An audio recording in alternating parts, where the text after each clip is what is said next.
საღამოშვიდობის დღის მთავარ თემებს ეთუნა ინსკირველი გაგაცნობთ. ომეგასთან დაკავშირებული აუდიო ჩანაწერები ავთენტური არ არის სერია პროკურატურის განცხადებაში. საუბარია ლევან ყიფიანისა და ზაზა ოქუაშვილის შორის საუბრის აუდიო ჩანაწერზე, რომლის გავრცელების შემდეგ გამოძიებამ საქმეს სხვისი კუთვნილი დიდი ოდენობით ფულადი თანხის მოტყუებით დაუფლების მუხლით აღძრა.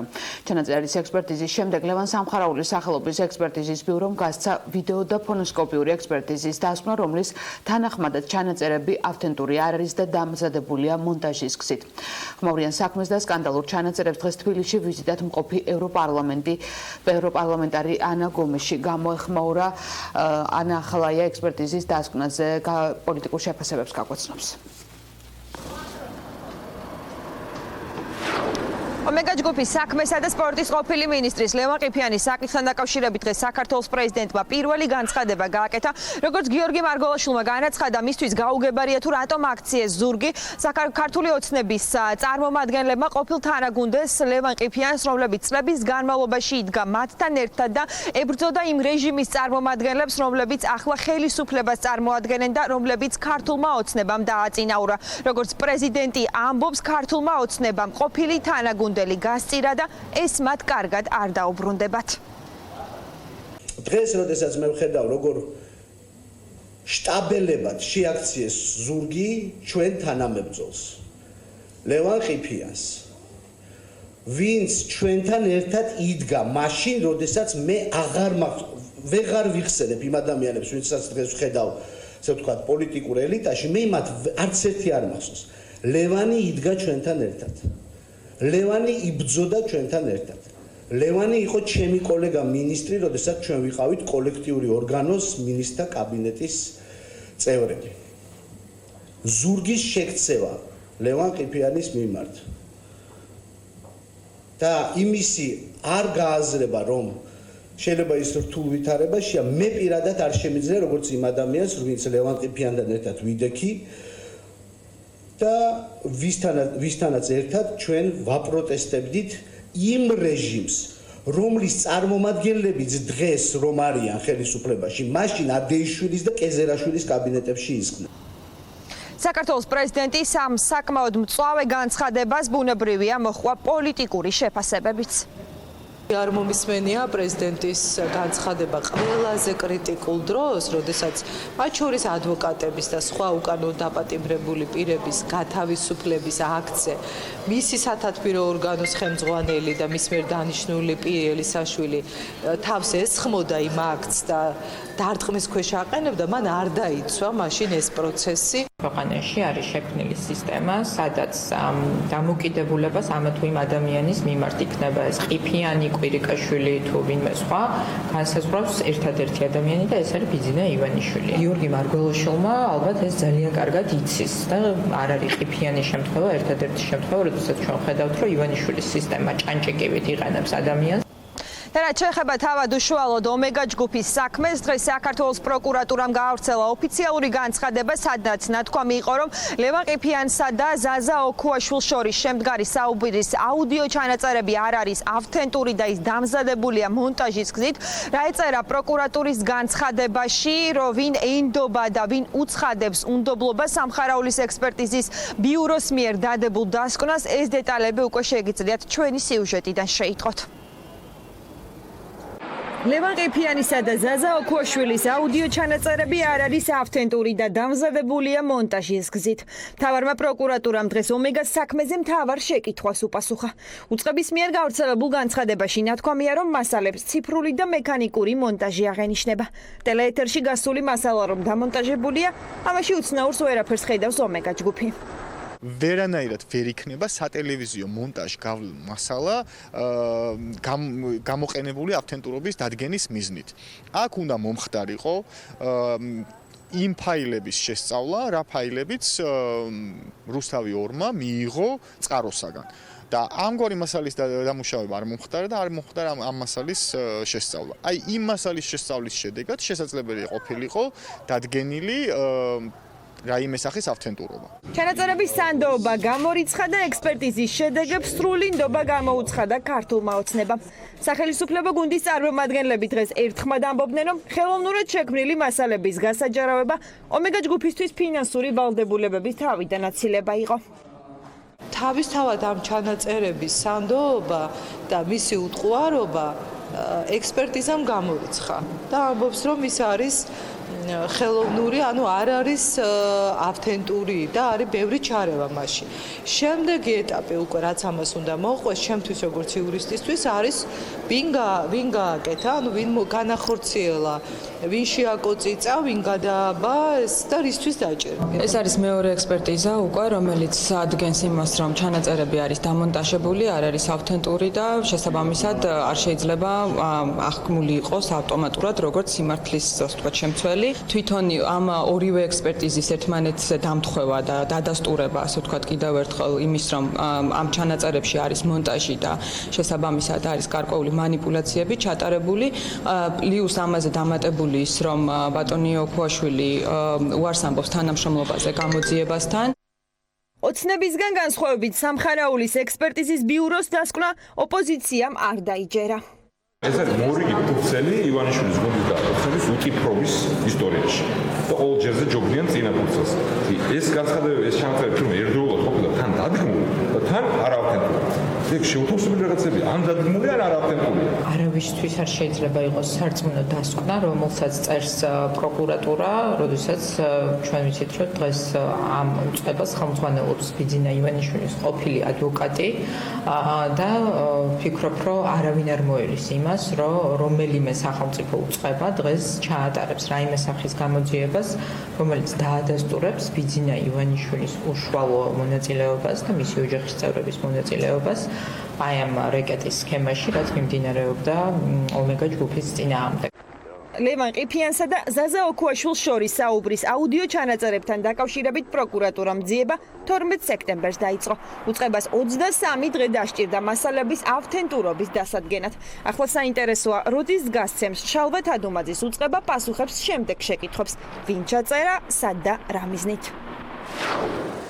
ტელეკომპანია იბერიას დამფუძნებელი სპორტის ყოფილი მინისტრის და ომეგა ჯგუფის დამფუძნებლის საუბრების აუდიო ჩანაწერებთან დაკავშირებით ლევან სამხარაულის სახელობის სასამართლო ექსპერტიზის ეროვნული ბიუროს დასკვნას არ ენდობა.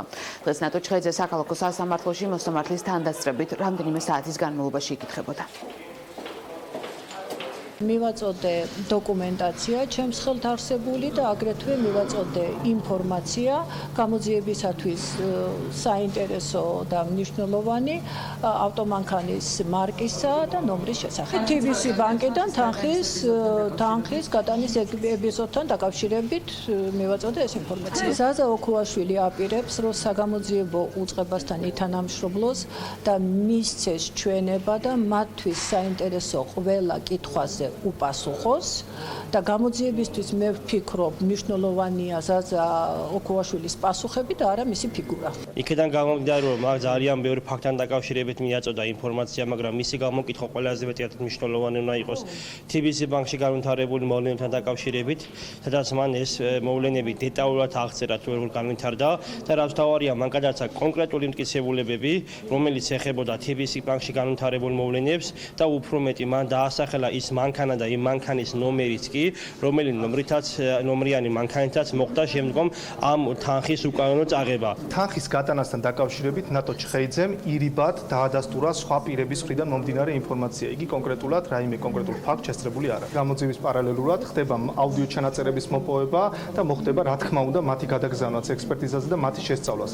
აბსოლუტურად ყველა აუდიო ჩანაწერი შესწავლილი იქნება იგივე გზით ექსპერტიზის მიერ. შემომწირულების მადლობელია, მაგრამ არასდროს იქნება ვალდებული. ასეთი ოცნების რჩეული კანდიდატის რეაქცია კითხვაზე გრძნობს თუ არა თავს ვალდებულად მსხვილი შემომწირულების, მათ შორის ბიძინა ივანიშვილის ძმისა და დედაქალაქის მერის წინაშე. სამ დღეში სალომე ზურაბიშვილის მილიონამდე გაზრდილ საარჩევნო ყოლობას პოლიტიკურ სპექტრში ასე აფასებენ. მართლგუნდში პრობლემას ვერ ხედავენ, ოპოზიციაში კი ბიძინა ივანიშვილის რესურსზე და წინა საარჩევნო მხარდაჭერაზე საუბრობენ. გინეკოლოგები სალომე ზურაბიშვილს გამარჯვებაში ეხმარებიან. ჩაჩავას კლინიკის მედპერსონალმა ოცნების რჩეული საარჩევნო ყოლაბაში ჯამში სულ 130,000 ლარი ჩარიცხა. ზურაბიშვილის ფონდში თანხები ელვისებური სისწრაფით იზრდება. 1 ოქტომბრიდან 3 ოქტომბრის ჩათვლით მან 1,56,000 ლარი მიიღო. შემოწირულობების სიაში ლიდერობს 45,000 ლარით ბიძინა ივანიშვილის ძმა, ასევე თბილისის მერი კახა კალაძე 50,000 ლარით. თქვენ ვალდებულად არის გზნობ? არა ბატონო. არა. არაზოს არ გზნობდი თავს ვალდებულად, ძალიან მადლობელი ვარ, მაგრამ არა ვალდებული. დამაფინანსოს ყველასი ჩათვლით, ვინც არ უნდა იყოს. თავისუფალი არის ჩემი საარჩევნო ფონდი. რატომ გადაწყვიტა კლინიკამ ზურაბიშვილის მხარდაჭერა? საიდან ჰქონდათ მედიკოსებს ასეთი კოლოსალური თანხა? სხვათა შორის ქართული ოცნების დეპუტატი ელგუჯა გოცირიძე ჩაჩავას კლინიკის აქციონერია. ის 2001-2016 წლებში კლინიკის გენერალური დირექტორიც იყო. მართველი გუნდი შემოწირულობებში პრობლემას ვერ ხედავს. ოპოზიციაში კი ირწმუნებიან, რომ ბიძინა ივანიშვილმა სალომე ზურაბიშვილის ირგვლივ სრული მობილიზება გამოაცხადა. მიუხედავად იმისა, რომ საქართველოს ამომრჩევლების 80%-ზე მეტი ამბობს, რომ სალომე ზურაბიშვილს მხარს არ დაუჭერს არჩევნებზე, გეძლევათ დავალება არჩეულ იქნას ქალბატონი სალომე საქართველოს პრეზიდენტად. ახლა ამ დავალებას ასრულებენ კოორდინირებულად სულ კალაძე იქნება თუ სხვა, ასე ვთქვათ, პირველ რიგში უშუალოდ ივანიშვილის ამ მაფიოზური კლანის, ასე ვთქვათ, უშუალო მონაწილეები, ასევე მათ დაქვემდებარებული სხვა რგოლები ხელისუფლებაში. ის რომ სალომე ზურაბიშვილს უცხოელი შემოწირულობა შუაში მეეჭობა მეორე მათგანი იყოს სიასრეში ნახეს, რომელიც აუდიტის სამსახურმა გამოაქვეყნა. ჩვენ კარგად გავიგეთ ბოლო კვირებში, როგორ ხდება სამთავრობო კანდიდატების დაფინანსება. ომეგა სქემა, რომელიც გაიშიფრა, რომელიც ყველა მომსვლელად, იგივე სქემა იმუშავა სამ შემთხვევაშიც და იმ ადამიანების უმრავლესობა, რომლებსაც ფული აქვს შეწირული სალომე ზურაბიშვილისთვის, შეიძლება იქით იყოს ჩვეულებრივ ამ შემთხვევაში, ან უბრალოდ გაუგებრობის მონაწილე. არჩევნებში ყველა პარტია ბუნებრივია შემოწირულობებით არსებობს და ეს სრულიად ლეგიტიმური რამ არის ნებისმიერ ქვეყანაში და ჩვენთან მათ შორის ამ არჩევნებში ვინაიდან ჩვენ დამოუკიდებელი კანდიდატის მხარდაჭერის ფორმით მონაწილეობთ, ჩვენ განცხადება გავაკეთეთ და მოუწოდეთ ჩვენს შემომწირულებს, რომ ნაცვლად ქართული ოცნების ფონდში შემოწირულობა გაეკეთებინათ ქალბატონი სალომე ზურაბიშვილის ფონდში. ანუ რა პრობლემას ხედავთ ვერ მივხვდით. საგანგაშო არაფერია ახალგაზრდა იურისტთა ასოციაციის ხელმძღვანელისთვისაც, თუ ეს შემოწირულობა კანონის სრული დაცვით ხდება. ქართული ოცნება არ არის უბრალოდ ხარდამჭერი, ქართული ოცნება უბრალოდ ხარდამჭერი იყოს, მაშინ პარტიის გენერალურ მდივანს, სხვა ჩინოვნიკებს, რომლებიც ასევე დაკავშირებული არიან ქართულ პარტიასთან, ჩვენ ვერ ვნახავდით ქალბატონი სალომეს წარდგენაზე სხვადასხვა მუნიციპალიტეტებში, რეგიონებში. მე ვერ ხედავ ვერანაირ პრობლემას, თუ კონკრეტული პირები კანონმდებლობით დადგენილი წესით და ფორმით აკეთებენ შემოწირულობას, ეს არის ყველას მისი გადაწყვეტილება. მთავარია მათთან შეკითხვები არ ქონდეს აუდიტის სამსახურს, მთავარია ისინი მხარდამჭერ ღონისძიებებში არ მონაწილეობდნენ კანონმდებლობის დარღვევის ფორმით. ჩვენ მოგწონს თუ არ მოგწონს, რაღაცეები კონკრეტული რეგულაციები გათვალისწინებულია კანონით. შეიძლება არ ვეთანხმობდეს ამ რეგულაციას, მაგრამ ჩვენ გვაქვს ეს რეგულაციები, რაც გვაქვს. სალომე ზურაბიშვილს ხმაურიანი საარჩევნო კამპანია აქვს. სწორედ წინა საარჩევნო გარემოს გასაცნობა ზურაბიშვილი დღეს ევროკავშირის ქვეყნების ელჩებს შეხვდა. მან დიპლომატებს რუსთავი ორის გენერალური დირექტორის Facebook პოსტი წაუკითხა, სადაც ნიკა გვარამია წერს, რომ ყველა ვინც სალომე ზურაბიშვილს ან აფინანსებს, ან კამპანიაში სხვაგვარად ეხმარება, უნდა შევიწროვდეს. ოცნების რჩეულმა ელჩებს უთხრა, რომ საქართველოში წარიმართება საბჭოთა სტილის კამპანია, რომელიც მისი თქმით ვითარდება პერსონალურად მის წინააღმდეგ. მივეცი სრული და დეტალური ინფორმაცია იმ საბჭოთა სტილის კამპანიის შესახებ, რომელიც ვითარდება ჩემს პირადად პერსონალურად ჩემს წინააღმდეგ და უკვე რომელიც გადასცა ყველა ზომას და ზღვარს. სხვათა შორის წაუკითხე თქვენი გენერალური დირექტორის დღევანდელი პოსტი, რომელიც ძალიან საინტერესო არის და რომელიც არის პირდაპირ მუქარა ყველა იმ ადამიანზე, რომელიც მე რამენაერად დამეხმარება. მიიჩნია თუ არა აუდიტის სამსახურმა საეჭვოდ სალომე ზურაბიშვილის შემოწირულობები ჯერჯერობით უცნობია. დღეს ცნობილი გახდა, რომ მთავარ მაკონტროლებელ უწყებაში 10 ადამიანი გამოიკითხება. აუდიტორებს კითხვა გაუჩნდათ რამდენიმე ლიდერ პარტიაზე, რომლებსაც სულ 10 ადამიანმა ჯამში 78,000 ლარი შესწირა. რუსთაველის თეატრში ოცნების მხარდაჭერილი საპრეზიდენტო კანდიდატი მხარდამჭერებს შეხვდა დამსწრე საზოგადოება სალომე ზურაბიშვილმა სიტყვით მიმართა. ტრიბუნასთან ასევე გამოვიდნენ საზოგადო მოღვაწეები, ასევე ქართული ოცნების პარტიის გენერალური მდივანი კახა კალაძე და საპრეზიდენტო კანდიდატის მხარდამჭერი მიმართვები გააკეთეს. სალომე უერთაშვილი გვერდება შეხვედრის დეტალებით. ეთნა შემიძლია გითხრათ, რომ ეს არის პირველი შეხვედრა, რომელიც სალომე ზურაბიშვილმა ამომრჩეველთან გამართა და რომელმაც ინციდენტის გარეშე მშვიდ ვითარებაში ჩაიარა. დღეს სალომე ზურაბიშვილი ამომრჩეველს რუსთაველის თეატრში ხვდებოდა და აქ რიგით მოქალაქეებთან ერთად იმყოფებოდნენ საპარლამენტო უმრავლესობის წევრები, თბილისის მერი, ასევე საზოგადო მოღვაწეები. სალომე ზურაბიშვილმა საკუთარ სიტყვით გამოსვლაში განსაკუთრებული აქცენტი მედიისა და არასამთავრობოების როლზე გააკეთა და ისინი გააკრიტიკა, როგორც დამოუკიდებელი საპრეზიდენტო კანდიდატი აცხადებს იმ დროს, როდესაც მის მიმართ საკმაოდ დიდი აგრესიაა წამოსული, არასამთავრობო ორგანიზაციები მის მხარდასაჭერ ერთ განცხადებასაც კი არ აკეთებენ, მაშინ როდესაც მსოფლიოს ნებისმიერ ქვეყანაში არასამთავრობო სექტორის წარმომადგენლები დამოუკიდებელ საპრეზიდენტო ქალ კანდიდატს მხარს დაუჭერდნენ და ქალების უფლებებისთვის იბრძოლებდნენ.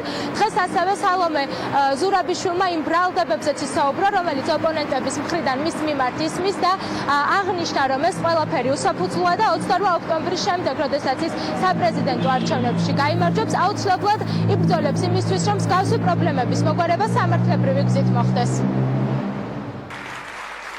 ქვეყნის მოღალატე კიდევ მე და მისი მოკავშირეები თქვენ საჩვენებლად უნდა დაისაჯოთ. ეს სიტყვები ეკუთვნის ერთ-ერთ წარჩინებულ ტელეარხის გენერალურ დირექტორს. ორი ნაწილი, ასეთი ძლიერი და მნიშვნელოვანი ნაწილი, რაც არის თავისუფალი მედია და არასამთავრობო სექტორი ქვეყანაში. ეს ორივე რაღაცნაირად ვერ არიან თავიანთი გამოწვევების სიმაღლეზე.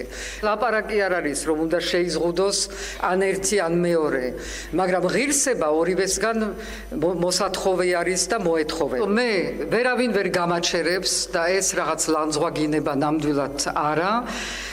მე ვიქნები ამ ქვეყნის პრეზიდენტი.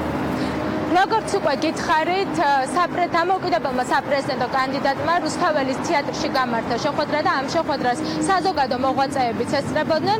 შეკრებილ საზოგადოებას სიტყვით თავდაპირველად მიმართა ზურა ყიფშიძემ და სალომე ზურაბიშვილს მხარდაჭერა გამოუცხადა და კულტურის სფეროს მოღვაწეთა განმარტებით ისინი მხარს უჭერენ სალომე ზურაბიშვილს და აცხადებენ იმას, რომ ძალიან მნიშვნელოვანია, როდესაც 28 ოქტომბრის შემდეგ ქვეყანას ეყოლება დამოუკიდებელი პრეზიდენტი, განათლებული და რაც ყველაზე მთავარია, ქალი პრეზიდენტი. რატომ მოდის ჩვენ დღეს გვაქვს შეხვედრა არაჩვეულებრივ ქალბატონთან, რომელსაც ძალიან არ უყვარს თამაში დამერწმუნეთ. არ თამაშობს. მან ძალიან კარგად იცის იმ ადამიანების ბედი, გრძნობები, რომლებიც სამშობლოს გარეშე ცხოვრობენ დიდი ხანია საზღვარგარეთ. მე მაქვს შეგრძნება, რომ ჩვენ დაგვეუფლენ ქაჯები და საქართველოს ეხლა წარმოადგენს ქაჯეთის ციხეს. მაგრამ ის სამი ვაჟკაცი არ ჩანს და აი ხალხს მივცეთ ეს უფლება.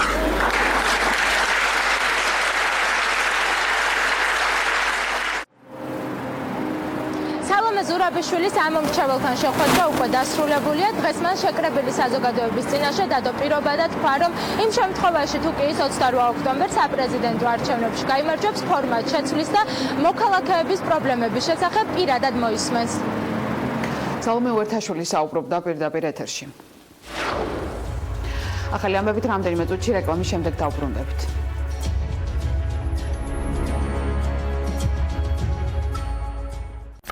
სალომე ზურაბიშვილმა რუსეთს მშვიდობიანად გააყვანინა ჯარი საქართველოდან. რაზედაც მუშაობდით მივაღწიეთ. რთული მოლაპარაკებების შედეგად რუსეთის სამხედრო შენაერთებმა დატოვეს ჩვენი ქვეყანა.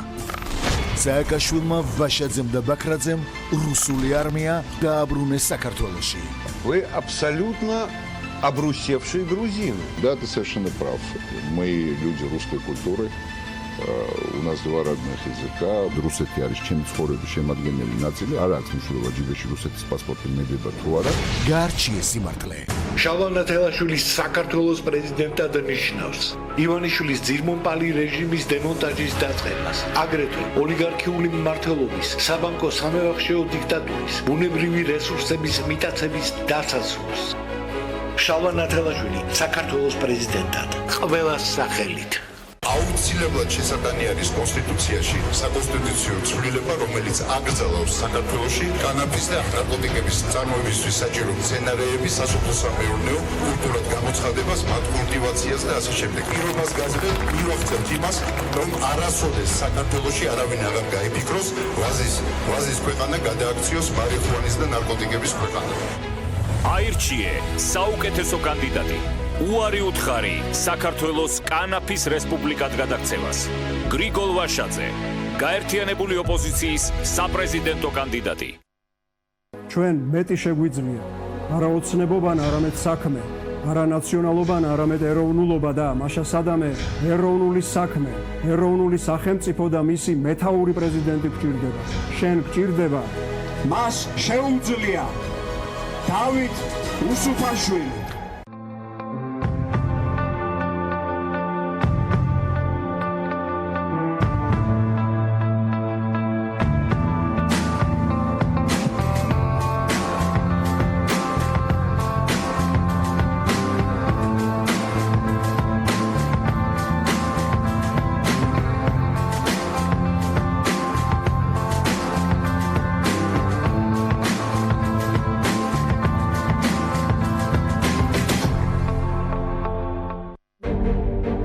აბსოლუტურად წარმოუდგენელი ამბავია 21 საუკუნეში ადამიანების ოჯახების საკუთარი ბუნებიდან გამოსახლება და ღია ცისქვეშ დაღვა.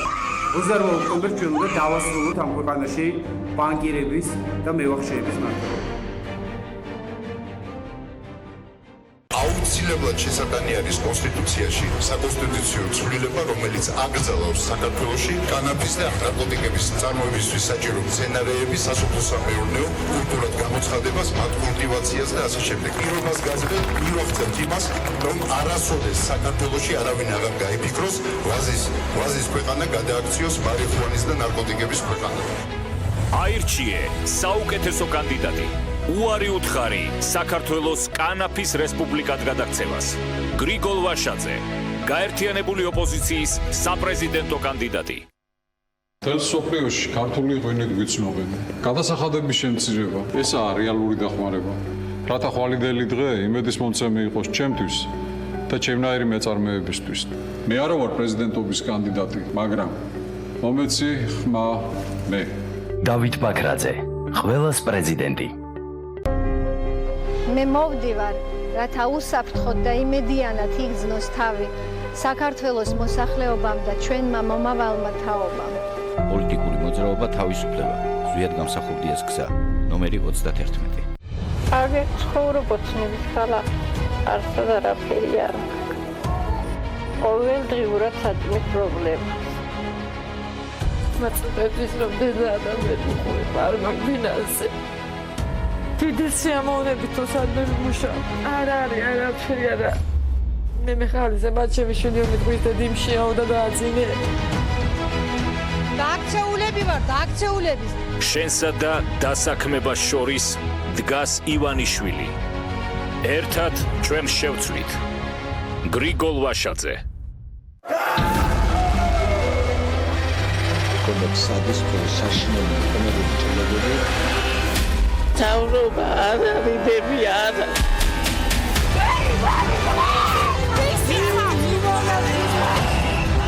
ეს თავრობა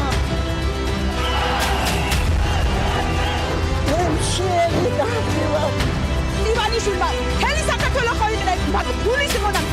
შენსა და სამართლიანობას შორის დგას ივანიშვილი. ერთად ჩვენ შევცვლით. გრიგოლ ვაშაძე. მე მოვდივარ, რათა საქართველო მისი ისტორიის შესაფერისი მიზნებით ღირსეულად წარსდგეს მსოფლიოს წინაშე.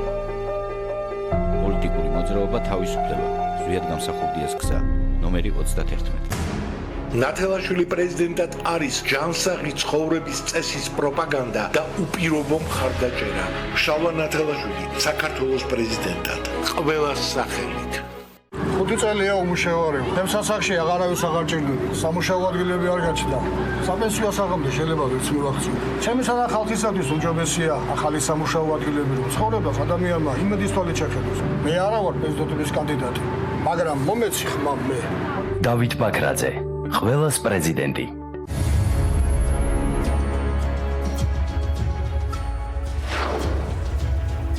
რეკლამის შემდეგ ჩვენ კვლავ პირდაპირ ეთერში ვართ. რის მიღწევას ცდილობს კრემლი, როდესაც საქართველოში არსებულ ლუგარის ლაბორატორიას უტევს ცენტრის წინააღმდეგ წარმოებულ რუსულ კამპანიას დეზინფორმაციას უწოდებენ თბილისში. შესაძლოა ლაბორატორიის შესახებ დეზინფორმაციის გავრცელება კრემლის გაცილებით შორს მიმავალი გეგმის ნაწილი იყოს, ასე ექსპერტები ფიქრობენ. სპეციალისტების ნაწილი არ გამორიცხავს, რომ მოგონილი საბაბით, რომ ლუგარის ლაბორატორიაში ქიმიურ იარაღს აწარმოებენ, რუსეთმა სამხედრო ინტერვენცია განახორციელოს. რეალურად რა ხდება ლუგარის ლაბორატორიაში? ლუკა ხაჩიძე არ გვაქვს დეტალებს. ლუგარის ლაბორატორიის შესახებ რუსი მაღალჩინოსნები და პროპაგანდისტული მედიები ტყუილ თეორიებს ავითარებენ და დარწმუნებით ამბობენ, რომ საქართველოში ბიოლოგიური იარაღი მზადდება. დაავადებათა კონტროლის ეროვნულმა ცენტრმა რუსი ექსპერტები თბილისში 14 და 15 ნოემბერს გასამართ ღონისძიებაზე მოიწვია, სადაც განხილვის თემა სწორედ ლუგარის ლაბორატორია იქნება. თუმცა რუსი ბიოექსპერტები თბილისში არ ჩამოვლენ. რა თქმა უნდა, რუსი სპეციალისტები ასეთ პროპაგანდისტულ ფარსში მონაწილეობას არ მიიღებენ. განუცხადეს რუსეთის საგარეო საქმეთა სამინისტროში გამოცემა სპუტნიკს. ბიოლოგიური იარაღის დამზადება, საშიში ვირუსების გავრცელება, სახიფათო მწერების დივერსიული მიზნებით გამოყენება და ხალხის მოწამვლა. ამ ყველაფერს რუსული მედია ლუგარის ლაბორატორიას აბრალებს. ასეთი ინფორმაციის გავრცელებას რუსული მედია ქართველ ყოფილ მაღალჩინოსანზე დაყრდნობით ახერხებს. რუსული პროპაგანდისტული მედიის მთავარი რესპონდენტი ტერორიზმში ბრალდებული იგორ გიორგაძეა. არავითარი ექსპერიმენტები არ ხარტარდება არავითარ ადამიანებზე. ლუგარის ლაბორატორიაში ამბობენ, რომ ლაბორატორია საქართველოს ჯანდაცვის და მეცნიერებების სისტემის შენაძენია. რუსეთის მხრიდან კი ამ შენაძენის დისკრედიტაცია ხდება. ცენტრში მიიჩნევენ, რომ რუსეთიდან წამოსული დეზინფორმაციის კამპანია მიზნად ისახავს საქართველოში მიმდინარე ყველაზე წარმატებული C ჰეპატიტის ელიმინაციის პროგრამის დისკრედიტაციას. მაღალტექნოლოგიური კვლევებით აქ მიმდინარეობს მხოლოდ და მხოლოდ C ჰეპატიტის ვირუსის დიაგნოსტიკა. სამზაფხულს იყო რუსი ბავშვების ჯგუფი საკმაოდ დიდი, რომელიც იყო ჯერ ერთ-ერთი კურორტზე საქართველოში. იქ ბავშვები რამოდენიმე მათგანს დაემართა ინფექცია, რომელიც არის საკმაოდ იშვიათი და იმის დიაგნოსტიკა საკმაოდ ძნელია, ძალიან ამ ლაბორატორიაში მოხდა სწორედ აი სადაც ჩვენ ახლა ვართ ამის დიაგნოსტიკა. სამწუხაროდ ამის შესახებ არავის არაფერი არ უთქვია, რომ რუსი ბავშვები ჩვენ პრაქტიკულად ხო რამოდენიმე საათში დავუსვით დიაგნოზი და გავაცილეთ ძიმე გართულებები ამ ბავშვებს თავიდან. ლაბორატორიაში პრესკონფერენცია და მედიატორი დღეს სწორედ რუსული დეზინფორმაციის საპასუხოდ გაიმართა. რუსეთის ოფიციალური პირები და მედია ბოლო პერიოდში ინტენსიურად ავრცელებენ ინფორმაციას, რომლის მიხედვითაც თბილისში მდებარე ამერიკულ ლაბორატორიაში ადამიანებზე ექსპერიმენტებს ატარებენ და ბიოლოგიურ იარაღს ცდიან. ჩვენ ნამდვილად არ გავცემდით პასუხს ონისჩენკოსა და გიორგაძის სპეკულაციებსა და პირდაპირ გეტყვით ნაბოდვარს. მაგრამ რადგან ეს თემა აიტაცა რუსეთის ოფიციალურმა წრეებმა, ამიტომ ჩვენ გადავწყვეტეთ, რომ ამ საკითხზე კიდევ ერთხელ ვისაუბროთ. სინამდვილეში ლუგარის ლაბორატორია გახლავთ მოგეხსენებათ მაღალი დონის საზოგადოებრივ ჯანდაცვითი და სამეცნიერო კვლევითი ცენტრი რეგიონში, რომელსაც აქვს მრავალმხრივი დანიშნულება. პირველ რიგში ის მიმართულია ადამიანთა სხვადასხვა ინფექციური დაავადებების დროული დიაგნოსტიკისა და გამომწვევი აგენტების იდენტიფიცირებისა. Настоящую информационную бомбу взорвал во вторник экс-министр госбезопасности Грузии Игорь Георгадзе. ლუგარის ლაბორატორიის თემაზე რუსული მედიის მთავარი რესპონდენტი და ინფორმაციის წყარო ტერორიზმში ბრალდებული იგორ გიორგაძეა. სწორედ საქართველოს უშიშროების ყოფილი მინისტრის ინფორმაციას დაეყრდნო რუსეთის თავდაცვის სამინისტრო და ბრიფინგიც გამართა. სკრიპალების მოწამვლაში ბრალდებული სახელმწიფო საქართველოს ქიმიური იარაღის შექმნაში ადანაშაულებს. ბატონ იგორ გიორგაძის მიერ მოწოდებული მასალებიდან ირკვევა, რომ რიჩარდ ლუგარის ლაბორატორიაში არსებობს ქიმიური და ბიოლოგიური იარაღის წარმოების რეცეპტურები. ექსპერტები აქცენტს დუმის თავდაცვის კომიტეტის თავმჯდომარის განცხადებაზე აკეთებენ, რომელშიც მან თქვა, რომ რუსეთი დიპლომატიურ და სამხედრო ზომებს მიიღებს იმ ფართო ბიოლოგიური ექსპერიმენტების საპასუხოდ, რომელსაც შტატები რუსეთის მეზობელ ქვეყნებში, კონკრეტულად კი საქართველოში აწარმოებს. ექსპერტები არ გამორიცხავენ, რომ სწორედ ამ საბაბით რუსეთმა საქართველოში სამხედრო ინტერვენცია განახორციელოს. რუსეთს სჭირდება პატარა და მისთვის ჩვეული მომგებიანი სამხედრო ოპერაცია, რომლის ხარჯზეც პუტინი ეცდება დროებით ისევ აკრიფოს საკუთარი რეიტინგი. საქართველო ამ ფონზე ერთ-ერთი ყველაზე დაუცველი ქვეყანაა, ამიტომ საქართველოს ხელისუფლებამ ყველაფერი უნდა გააკეთოს იმისათვის, ეხლავე უნდა ატეხოს განგაში, მე თუ მკითხავთ, გუშინვე უნდა აეტეხა განგაში და დასავლეთის ქვეყნები უნდა ჩააყენოს საქმის კურსში, რომ საქართველო არ არის გამორიცხული იდგეს იმ მასშტაბის საფრთხის წინაშე, როგორც ის იყო 2008 წელს. რუსეთის თავდაცვის სამინისტროს მიერ გავრცელებულ ინფორმაციას ქართული მხარე აბსურდულს უწოდებს. მმართველი გუნდისთვის ეს მორიგი ტყუილია, რათა ლაბორატორიის გარშემო არასწორი წარმოდგენები შეიქმნას. ოპოზიციაში კი მიაჩნიათ, რომ რუსეთი ცდილობს მოსახლეობა ნატოს, ევროკავშირისა და ამერიკის წინააღმდეგ განაწყოს. ეს არის აბსურდული ბრალდებები, რომელსაც დაცულ ინფორმაცია, რომელსაც რუსეთი პერიოდულად ავრცელებს ხოლმე ამ ლაბორატორიასთან დაკავშირებით. მათი ინტერესი არის, რომ შექმნას ეს რაღაც არასწორი წარმოდგენა, რა მიმდინარეობს, რა სამუშაოები მიმდინარეობს ამ ლაბორატორიაში. სრული აბსურდია და ეს თელმა საერთაშორისო საზოგადოებამ ძალიან კარგად იცის. წარმოიდგინეთ საკუთარ საქართველოში ბიოლოგიური იარაღი მზადდება და ამბობენ, რომ კარები ღია და მოვიდეს და ნებისმიერ შეუძლია თუნდაც რუს მეცნიერებსა თუ რუს ჟურნალისტებს დაათვალიეროს და ნახაჩეიქებონ საკუთარი თვალებით. ახალი აი ესეთი მუქარები საქართველოს მართ ეს ადასტურებს ერთ ფაქტს, რომ ისინი არ ელიან საქართველოს მხრიდან ადეკვატურ რეაგირებას. ამ სიტუაციაში მე პასუხისმგებლობა გაკისრია ჩვენ საზოგადოებას, რომ არ ავყვეთ ამ მანიპულაციებს, არ ავყვეთ შეთქმულების თეორიებს, არ მივანიჭოთ ზედმეტი მნიშვნელობა აი ამ ისტორიას შემოგდებას ცდილობს საქართველოს ტერი ამ შემთხვევაში და შევინარჩუნოთ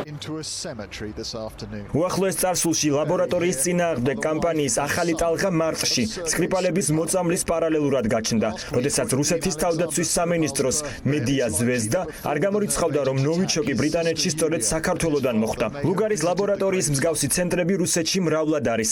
მაშინ რატომ უტევს კრემლი კონკრეტულად საქართველოში განთავსებულ ლაბორატორიას?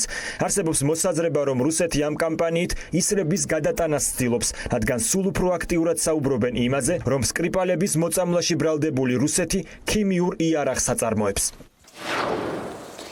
თანამდებობის პირების ქონებრივი დეკლარაციებისა და ბიოგრაფიების შესწავლის საფუძველზე ჩანს, რომ ისევ გრძელდება საჯარო სექტორში მნიშვნელოვან პოზიციებზე ბიძინევანიშვილის კომპანიებიდან წამოსული კადრების დანიშვნის ტენდენცია. საერთაშორისო გამჭვირვალობა საქართველოს ამ საკითხს ეკვლევას აქვეყნებს. არასამთავრობო ორგანიზაციაში არაფორმალურ მმართველობაზე საუბრობენ და განმარტავენ, რომ ასეთი ტენდენცია ეჭქვეშ აყენებს საჯარო სექტორში თანამდებობის პირთა შერჩევის პრინციპებს. კვლევას მმართველ გუნდში გამოეხმაურნენ. ივანიშვილების ოჯახთან და ივანიშვილების ოჯახის კომპანიებთან დაკავშირებული პირები გადადიან მნიშვნელოვან თანამდებობებზე საჯარო სექტორში და ასევე საზოგადოებრივ მაუწყებელში ამ შემთხვევაში ეს უკვე შედარებით ახალი მოვლენაა. სახელმწიფო თანამდებობებს თუ ავიღებთ სხვადასხვა უწყებებს, იქ არის შემთხვევა, როდესაც ადამიანებს რეალურად პრინციპში არც არავითარი არის განსაკუთრებული გამოცდილება არ გააჩნიათ შემდეგი შესაბამისი სფეროების. ეს არის კიდევ ერთი, რაც მიუთითებს არაფორმალური მმართველობის და სახელმწიფო ინსტიტუტებზე ბატონი ივანიშვილისა და მისი ოჯახის ჭარბი გავლენის პრობლემას. კომპეტენციისა და მორალური ღირებულებების ჭრილში თუ კი ესა თუ ის პირი აკმაყოფილებს მოთხოვნილებას არსებობს, ამ მნიშვნელობა აქვს ის მანამდე სადმუშაოდ. ლექციებიც წამეკითხავს, სხვა სამსახურიც ქონია, რითაც ვამაყობ და განსაკუთრებით იმით, რომ ბანკარში მუშაობდი ძალიან დიდი ხანი, მაგრამ ეს იმას არ ნიშნავს, რომ რაიმე სახის დღესაც გარდა იმ კავშირისა, რაც არსებობს პარტია ქართული ოცნებიდან გამომდინარე, სხვა რაიმე სახის კავშირი ქონდეს ჩვენ ბატონ ბიძინა ივანიშვილთან. უწყებათა შორისი კომისიის მორიგ სხდომაზე თავისუფალი საქართველოს ერთ-ერთმა ლიდერმა გოგი ზულაიამ ომეგა საქმის განხილვა მოითხოვა, მისი სურვილის არ გათვალისწინების გამო სხდომა პროტესტის ნიშნად დატოვა. პრეზიდენტობის კანდიდატი მიხეილ გელას-ალუაშვილმა კი არჩევნებიდან ზურაბ ჯაფარიძის მოხსნა მოითხოვა. ალუაშვილი აცხადებს, რომ ცესკოს გირჩის კანდიდატის რეგისტრაციის უფლება არ ჰქონდა, რადგან პარტიამ 2017 წლის არჩევნებზე რეგისტრაცია ვერ გაიარა. უწყებათა შორისმა კომისიამ არც მისი ინიციატივა არ დააკმაყოფილა იმ მიზეზით, რომ ეს საკითხი საკითხი კომისიის კომპეტენციაში არ შედის. კომისიის ხდომა კომენტარის გარეშე დატოვეს იუსტიციის მინისტრმა და შინაგან საქმეთა მინისტრის მოადგილემ. ჩვენი საკითხი იყო ომეგა ჯგუფისა და იბერიის გარშემო მიმდინარე სკანდალი, რა ვიცი, რაც გინდა ის და არტვი. მივიღეთ ვარი, რა თქმა უნდა, და ზაპრები ოტია იოსელიანი მიჩვენიან ამ პროტესტის ნიშნად დავტოვეთ და საერთოდ ვთვლით, რომ არაფრის მაგნისი, პრად შობილი კომისიაა და მეტი არაფერი. პოლიტიკური პარტია გირჩი 2017 წელს, ესე იგი წარდგენილი განაცხადის თანახმად, მათ ვერ გაიარეს და ვერ მიიღეს საარჩევნო რეგისტრაცია. კიდევ ერთხელ მოუწოდებთ და სხვა მეტი უფლება არ აქვს, მიიღოს შესაბამისი რეაგირება გირჩის მიერ წარდგენილი კანდიდატის რეგისტრაციიდან მოხსნის თავებას. თურქმენეთის ავტორიტარულად მმართველმა პრეზიდენტმა განაცხადა, რომ რესურსები, გაზი, ელექტროენერგია, წყალი და მარილი უფასო აღარ იქნება. შეღავათების გაუქმებისთვის ქვეყნის პირველმა პირმა მარიონეტული სახალხო კრებისგან შექება დაიმსახურა. რადიო თავისუფლების მიერ მომზადებულ სიუჟეტში ვნახოთ, თუ რატომ მიიღო ეს გადაწყვეტილება თურქმენეთის პრეზიდენტმა. დიდება დიად მფარველს, დიდება ჩვენს გმირებს. დიდება დიად მფარველს.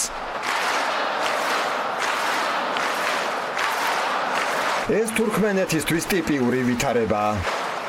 25 სექტემბერს თურქმენეთის სახალხო კრებაზე პრეზიდენტმა გურბანგული ბერდიმუხამედოვმა განაცხადა, რომ გაზი, ელექტროენერგია, წყალი და მარილი უფასო აღარ იქნება. ჩვენი ხალხის მადლიერება თქვენ მიმართ უსასრულოა, ჩვენო გმირო და მფარველო. თქვენი წიგნები აუცილებელი წყაროა ვაჟკაცობისა და მამაცობის მისაღწევად. თქვენი წყალობით ჩვენი ქვეყანა ყვავის. ჩვენ ამ ლამაზი ეპოქის ბედნიერი ახალგაზრდობა მთელი გულით მხარს ვუჭერთ თქვენს საშინაო და საგარეო პოლიტიკას. თქვენდამი თურქმენეთის გლეხების მადლიერება უსასრულოა, ჩვენო გმირო და მფარველო. ლოცულობთ, რათა ჯანმრთელი და ხანგრძლივი ცხოვრება გქონდეთ. თქვენი ბრძნული პატრონობის პირობებში ჩვენი სიმძლავრისა და ბედნიერების პერიოდის ყოველი დღე სავსეა დაუვიწყარი ისტორიული მოვლენებით. დიდება დიად მფარველს. სახალხო კრებამ მორჩილად დაამტკიცა პრეზიდენტის მიერ შეთავაზებული ცვლილებები. გმადლობთ, გთხოვთ დაბრძანდით.